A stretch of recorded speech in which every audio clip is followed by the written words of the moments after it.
Teacher's Beginner's Guide to CodeMonkey. Write code, catch bananas, save the world. Welcome to the CodeMonkey homepage, www.playcodemonkey.com. The very first thing we're going to do here is we're going to click Login. When you do so, it brings up the login screen. You can log in using a username or password or a single sign-on, Google+, Facebook, Office 365, Edmodo, or Clever. Today, we're going to log in using our demo account, Miss Birdie. To do so, I put in my username and password and click Login. Here we are in the teacher homepage. Along the top, we have My Classrooms, Activities, Games, and Challenges. If you click on any of the associated links, they'll bring you to the associated section below. Here, under My Classrooms, is where you will access your classrooms. Under My Activities, you will have access to all the same courses that your students have access to. Down below that is My Games, My Challenges. Along the right-hand side is where all of the teacher resources are. We'll talk about this at the end of the video. To start playing, you simply click on a course. When you do so, it will either say Continue Coding or Start Coding. When you click on the green button, it will take you to the associated course. To navigate within the course, you click on the green story icon. You can navigate using the single arrows along the side or the double arrows to take you from the beginning of the world to the end of the world. To access skill mode, you click on skill mode here, or you can access skill mode from the outside of the courses underneath My Activities. Wondering what skill mode is? Skill mode will help strengthen your students' understanding of the skills that they've learned. We recommend that students practice these challenges before moving on to learn new coding concepts. That way, they'll be better prepared to take on the more difficult levels throughout the course. Skill challenges unlock as the students complete the coding concepts. Something new to our platform is the narration feature. Once you start coding, or you click on Gordo, you can click the narration speaker and it will read to you the direction. Within the platform, you see that the editor is on the right and the script, or what will be running, is on the left. To run any program, you click Run at any time. The gears are our settings. You can adjust the volume, the background sound, the narration, or increase or decrease the game speed. Let's go back to our homepage. To do so, you can click the CodeMonkey icon in the left-hand corner or click on the three lines. When you click on the three lines, you notice that you can change the language. We have many languages to choose from. You can also access your classrooms, your account, pricing information, help. Our FAQ is important for any questions that you have. Check out our teacher blog, contact us, or even sign out. Back on the teacher dashboard, you will click the My Classrooms link. When you do so, it will bring you to the associated section. Here, you will see your active classrooms, or you can click the blue See My Classrooms link. When you do so, it will bring you to the Classrooms page. You will see your active classrooms underneath the My Classrooms page. In the upper right-hand corner, you can click Generate Usage Report. When you do so, you can decide if you would like the past 3 months or the past 6 months. Then click Generate. It will generate a usage report similar to this. The usage report will tell you how many classrooms, how many registered users, and the average time that your students have spent on CodeMonkey. There is also a graph that will show you what the active monthly users are, as well as the usage per classroom. This is a great report to share with any stakeholders. In the brown box, you will see how many available student seats you have. If you click View All, it will tell you the type of subscriptions that are available. It will tell you the type of subscription, the content within each of subscriptions, the available seats, how many used seats, what the start date is, what the end date is, and if the subscription is still valid. These boxes will tell you how many seats are available per type of subscription. Now let's create a classroom. To create a classroom, you click the green plus sign. Type in the name of the classroom and click the correct subscription you would like associated with that classroom.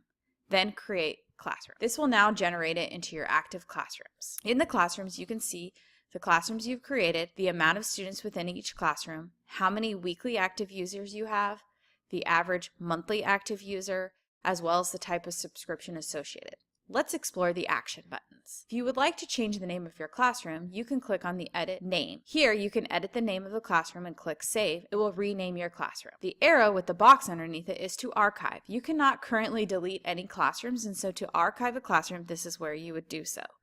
Archiving a classroom means that the classroom will no longer be active but will contain and save all classroom data. You can also upgrade the class subscription. So say this subscription said Teacher Trial, I can click the Upgrade button and now I can upgrade to the subscription I would like associated with the classroom. There are also some really great reports within the My Classrooms. You can click on Export All Classroom Data to a CSV file. It will tell you the classroom names, the students within each classroom, their rank in the classroom, how many times the student has signed in. We can see how they scored on each and every single one of the challenges throughout all of the courses. You can bulk transfer students. Teachers are able to transfer students between classrooms in bulk using a CSV file.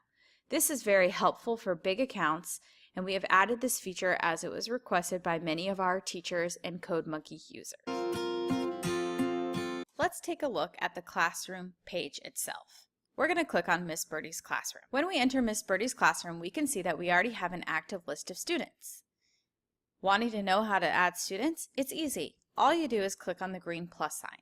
You have 3 options on how to add students. You can create a single user, bulk upload, or share a class code. To create a single user, you can add a display name, which is optional, a username, and a password. Please remember when adding a display name or a username that you never use the student's last name. You can do a first name and a last initial, but never their last name for privacy reasons. When you add these components, click Create. Success! You have successfully added a student to your classroom. In addition to a single sign-on, we can also do a bulk upload. Bulk upload allows you to add up to 50 students at one time. You just add their usernames and passwords. When you're finished, you click Upload and they will populate into your student list. Or you can share a class code. Remember the single sign-on from the very beginning? Here you have students sign in using a single sign-on and then add the class code. When they do so, they will populate into the student list. Before doing so, let's talk about some of the features that are available within the student list. You can reset a student's password at any time. You can also archive a student. A student has moved and is no longer in your class, you remove them from your active student list. You can move a student from one classroom to the next. You can also delete a student. You can only delete a student if they have made no progress within the CodeMonkey courses. Did you know that within the Classrooms page that you can also add up to 2 co-teachers? A co-teacher will be able to add, archive, or edit student accounts and manage student progress. Just send them an invitation link and they'll be added to your classroom. Wondering how to get students to log in easily? We have login cards. When you click Print login cards, it will bring up a PDF version similar to this. This feature allows teachers to provide students with login cards that include students' usernames and passwords. The teacher can easily print these out and hand each student his or her login card. These will come in handy as students tend to forget their passwords. You can access the login cards under the Students tab in each classroom dashboard. Not only do we have these great login cards, but we also have a classroom login URL. This is a great tool that facilitates the students' access to their CodeMonkey classroom. The teacher can save this URL and share it with your class or embed it into your classroom webpage or something like a Symbaloo. This means that students can now access their CodeMonkey account in fewer steps and less typing, since there is no need to type in the CodeMonkey URL and username. To do so, each student accesses the URL, clicks on their username, fills out their password, and is able to access their account. In just 3 easy steps, students can access their homepage. Let's take a look at courses. You click on the courses beside the students. It will take you to our courses page. Here you can assign and unassign courses to your class. You know that a course has been assigned if it is grayed out. If it is in green, that means it will need to be assigned to your class. Let's take a look at the progress. Here we are at the Progress tab for Coding Adventure Part 1. You can sort students by name or by progress. The progress page is broken into concepts: stepping and turning, turn to turtle, times loops, and continues going throughout Coding Adventure courses. All of the green numbers along the top are 3-star solutions. All of the yellow circles are assessment challenges. Assessment challenges means that there is no pre-built code and students will need to show an understanding of what they have learned based on the previous concepts. They will need to show mastery of what they learned based on the previous challenges. How are our courses scored? A 1-star solution means that a student was able to catch all of the bananas. A 2-star solution means that a student was able to take what they learned and catch the bananas. A 3-star solution means that the student was able to solve the challenge in the shortest, most concise way possible. If you see a circle with an exclamation point in it, it means that the student has failed the solution. One of the best features of the progress page is that you can limit the progress. To do so, you click Limit Progress and state what challenge you would like the progress to end at. Everything after challenge number 20 is grayed out, meaning that the students will not have access to these challenges. To undo the limit progress, you just click Free Play and click Save. You can export all the data from the Progress tab to a CSV file. Skill mode is scored in the same way that story mode is. If you click on any of the student's solutions, you can see when the student attempted the challenge, as well as how they solved the challenge in real time. And remember, all the numbers along the top are solutions for each and every single one of our challenges for each and every one of our courses.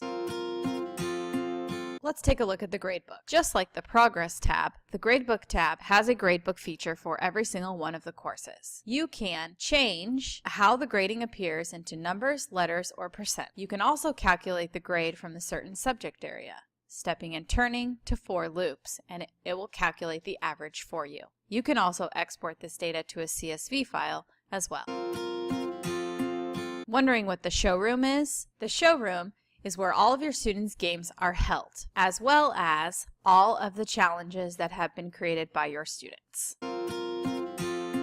Now that we have explored all of the components of the classroom page, let's go back to our home page. Remember, we can do so by clicking the 3 lines in the corner or clicking the CodeMonkey icon. Now that we are back on the teacher dashboard, let's take a look at the teacher resources. On the right-hand side are all of our teacher resources. Under Getting Started, we have a beginner's guide to CodeMonkey. And in the Beginner's Guide to CodeMonkey is everything that you would need to know about how to set up your classroom, to classroom code and login. This is a great place to look for any information or questions that you have. Coding Concepts is where we have all of our concepts listed, both in a vocabulary term as well as with visual representation. We have coding concepts for each and every single one of the concepts that students learn within CodeMonkey. We have lesson plans for Coding Adventure, Dodo Does Math, Challenge Builder, and soon our Game Builder. The Coding Adventure lesson plans are divided into 3, the same way that our courses are divided into. All of our lesson plans are in a PDF version. Within the lesson plan, a summary about what the students will be learning throughout the lesson.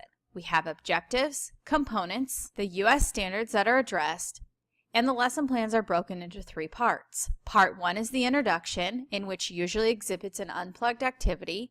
Part 2 is the play part, or where you would do a walkthrough with your students.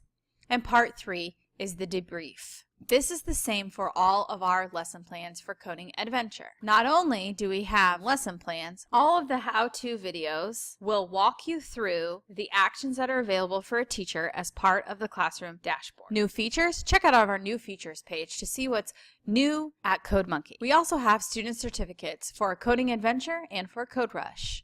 Questions? Check out our FAQ. FAQ is located under the questions under Teacher Resources or under the 3 lines. Question Corner is also a great place to check out. Wondering what student accounts are? You can see a conversation between Gordo and the teacher explaining all about student accounts. Under the media is where you can locate our posters. We have a step poster, a turn poster, and a turn 2 poster. Something that will come in handy for your students is our reference card. This is a great way for students to be able to have something accessible and tangible in their hands to see what all of the buttons mean in CodeMonkey.